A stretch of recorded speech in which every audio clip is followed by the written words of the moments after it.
On Thanksgiving, my sister found out I had $7 million, and my family demanded I hand it over. I'm Amelia, 37, and I just need to get this off my chest. You know those families where one kid can do no wrong and the other might as well be invisible? Welcome to my life. Everything was fine until I was 8. I was an only child, and while my parents weren't the warmest, they were around. Mom helped with homework. Dad sometimes took me fishing at Lake St. Clair. We weren't perfect, but we were okay.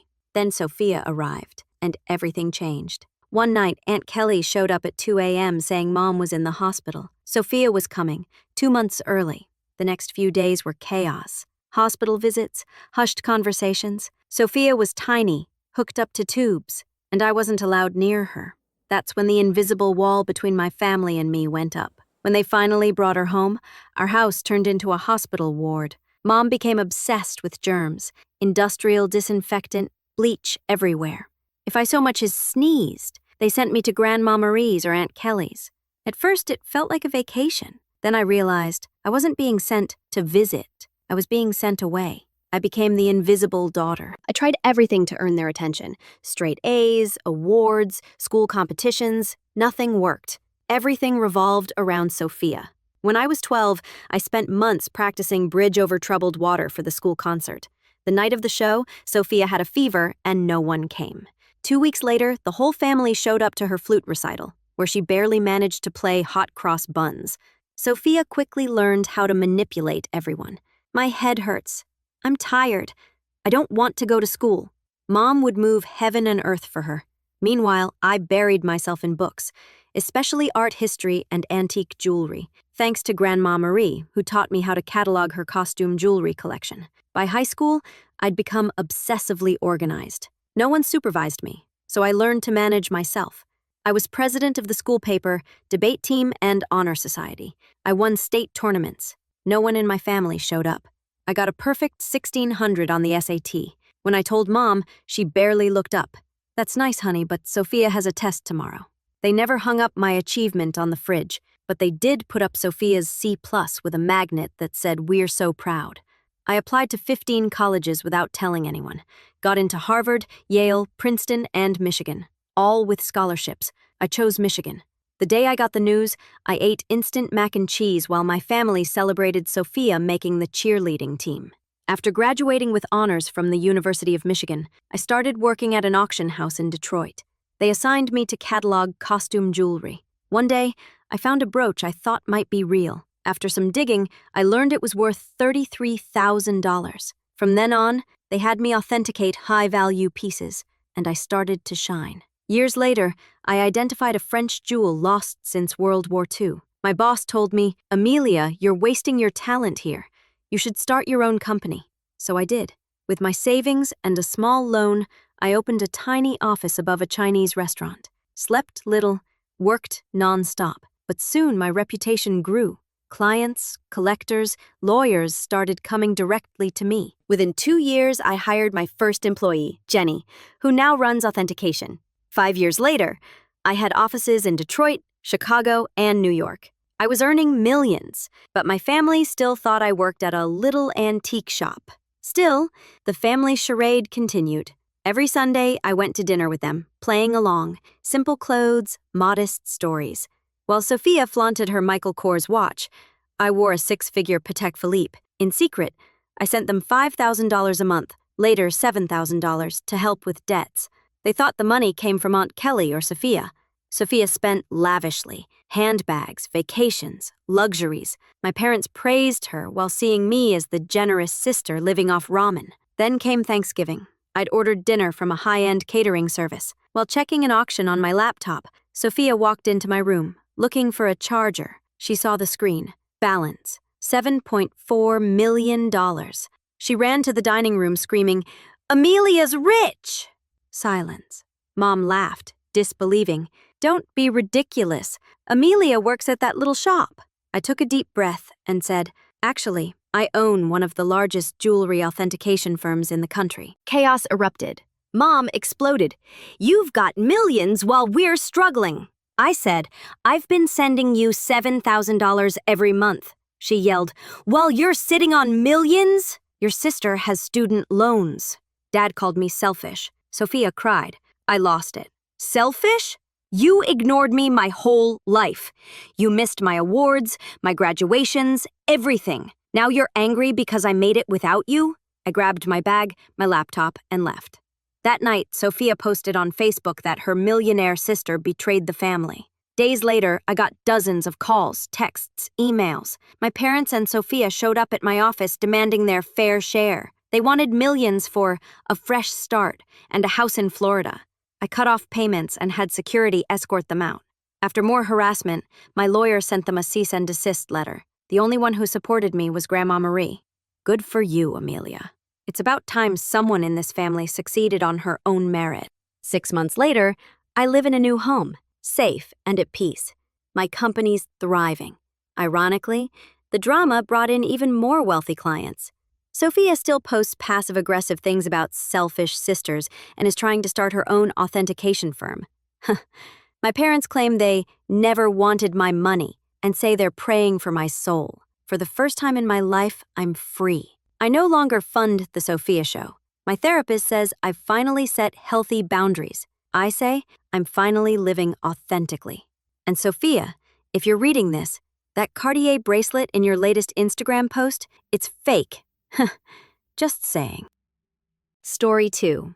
I was discriminated against all my life because of my golden child sister, until I got my revenge on my wedding day. My name is Emily, and I grew up in a family where favoritism was never hidden. My sister Olivia was the golden child, and I was the scapegoat. It started early and only got worse as we grew up. If Olivia accused me of something, my parents, Linda and Mark, believed her without question. If I ever accused her of anything, even with undeniable proof, they would find a way to blame me too. My birthday cake was always her favorite flavor.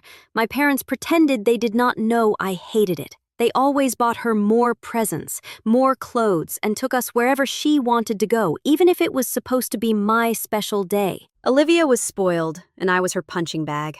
At first, she mostly ignored me, but things got worse when we were teenagers. She lost all her friends at some point. I never knew if they ditched her or moved away, but we were never close enough for her to tell me. Meanwhile, my parents always bragged about her achievements, no matter how small, and used my flaws as family entertainment. I only found out she had no friends because we went to the same school, and I saw her walking alone. I was fairly popular, and Olivia noticed. That was when I stopped being her occasional target and became her full-time victim.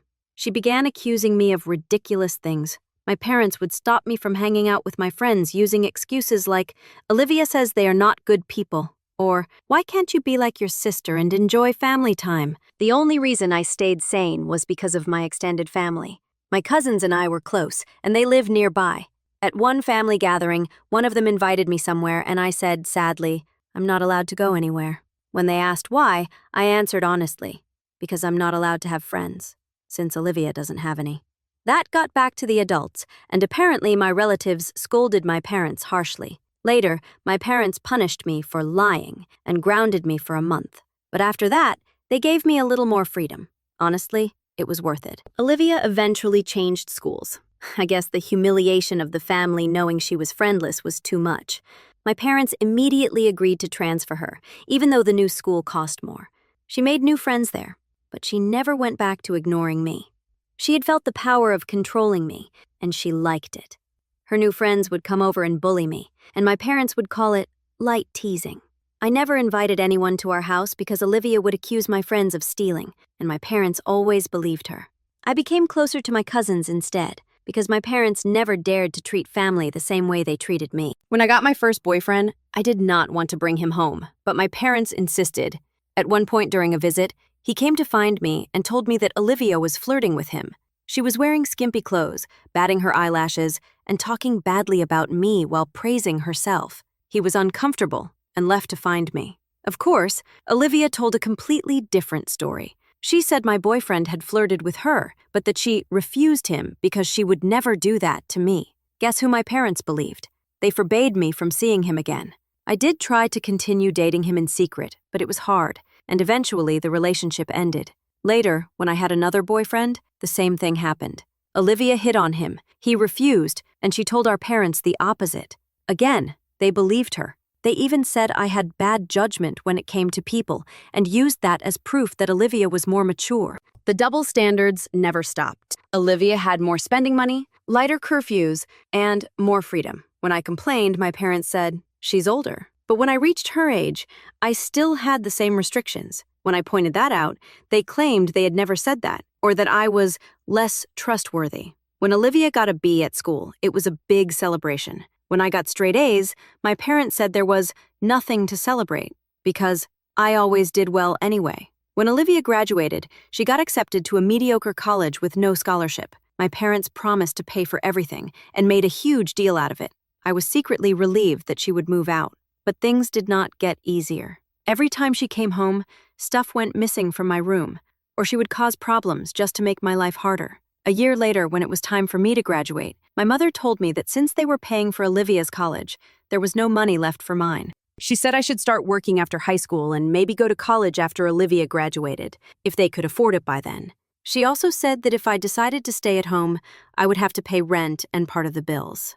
I mentioned student loans, and she said, "Yes, except no, because we care about you too much to let you go into debt for a bad school." I did not argue. I thanked them for caring, smiled, and said nothing.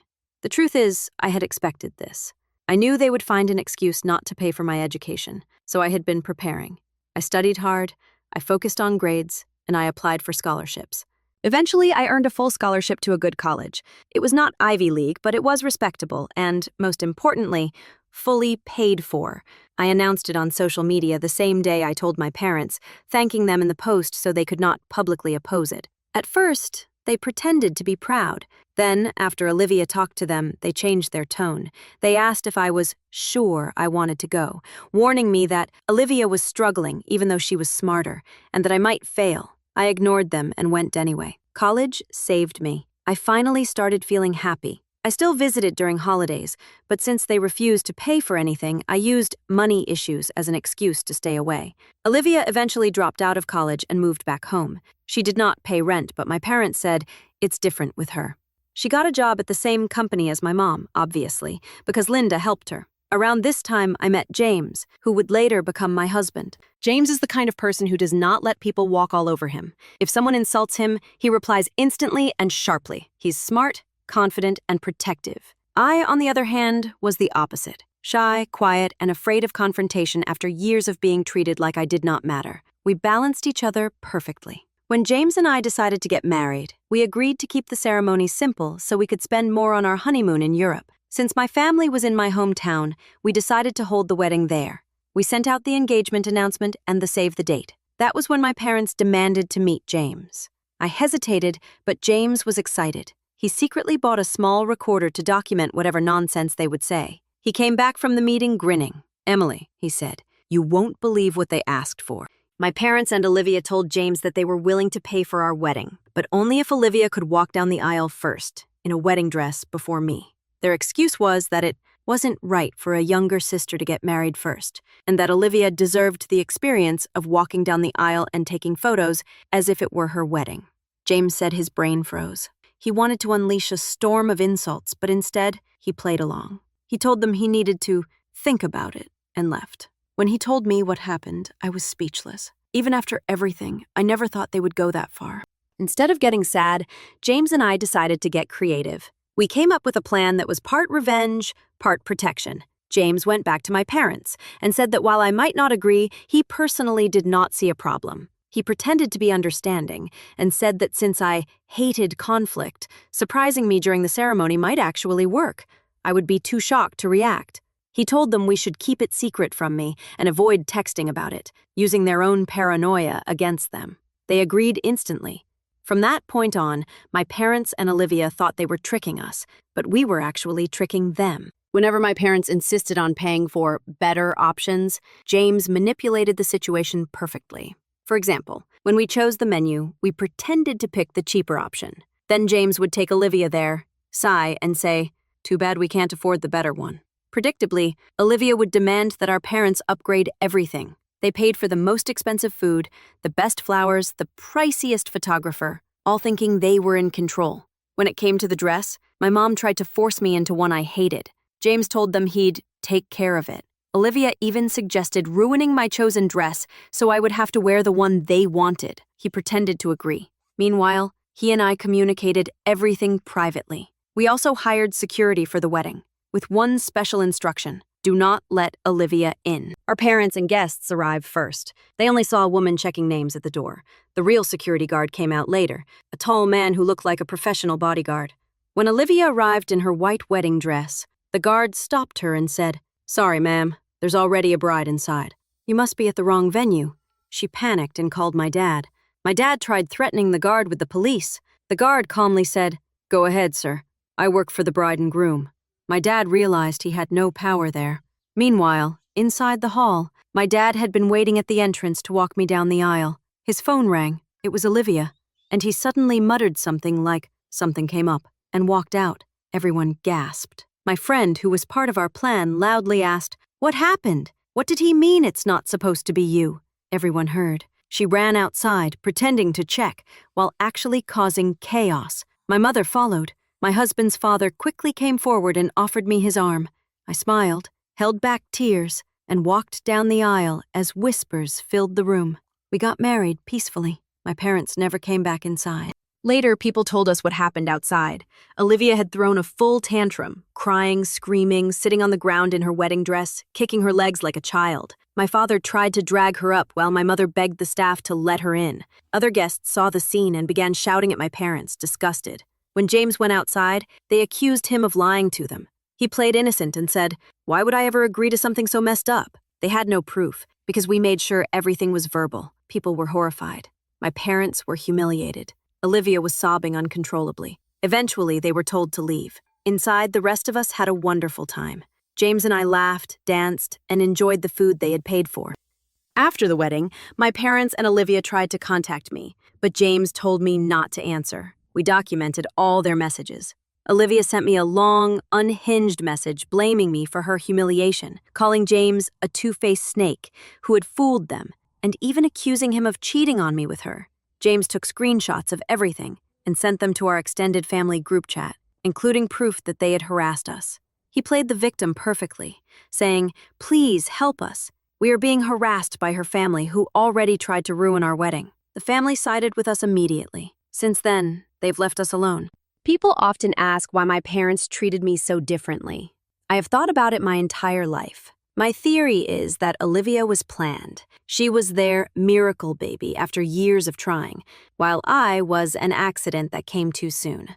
They never intended to have two kids so close together. They resented me from the start, and that resentment turned into lifelong favoritism.